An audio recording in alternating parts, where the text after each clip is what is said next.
আসমান থেকে একদিন সেই আদেশ নেমে আসবে, যে আদেশের জন্য হাজার হাজার বছর নীরবে অপেক্ষা করা হচ্ছিল। ফেরেশতা ইসরাফিল আলাইহিস সালাম আর এক মুহূর্ত দেরি করবেন না।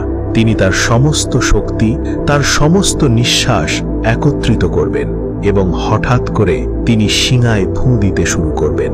একটি শব্দ, কিন্তু এটি কোনো সাধারণ শব্দ হবে না। এটি হবে এমন এক ভয়াবহ আওয়াজ যা কোনো কান কখনো শোনেনি, কোনো হৃদয় কখনো সহ্য করেনি। এই শব্দ আসমান ও জমিন কাঁপিয়ে দেবে। পৃথিবী হঠাৎ করে কেঁপে উঠবে। মানুষ দাঁড়িয়ে থাকতে পারবে না। সবাই সেদিন মাটিতে লুটিয়ে পড়বে। পাহাড়গুলো ধীরে ধীরে নড়তে শুরু করবে, তারপর ভেঙে যাবে।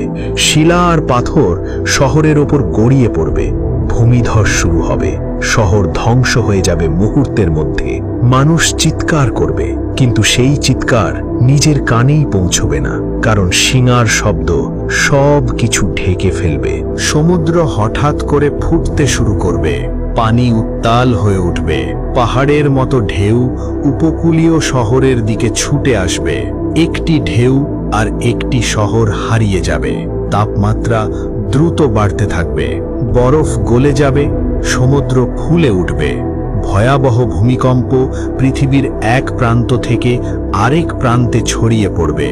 মানুষ দৌড়তে চাইবে, কিন্তু কোথায় যাবে? কোনো বাংকার, কোনো অস্ত্র, কোনো শক্তিশালী দেশ, কোনো প্রযুক্তি কিছুই কাজে আসবে না, কারণ এটি কোনো প্রাকৃতিক দুর্যোগ হবে না। এটি হবে আল্লাহর হুকুম।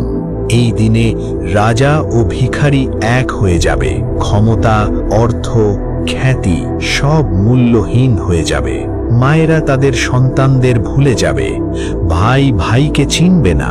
প্রত্যেকে শুধু একটি কথাই বলবে, নাফসি নাফসি, আমাকে বাঁচাও, শুধু আমাকে।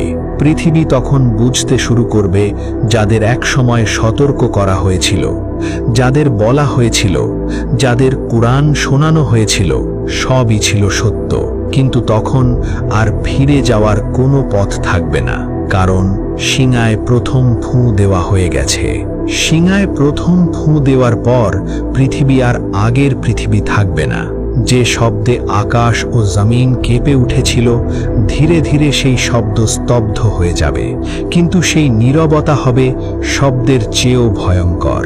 এক এক করে পৃথিবীর সব প্রাণ নিঃশেষ হতে শুরু করবে।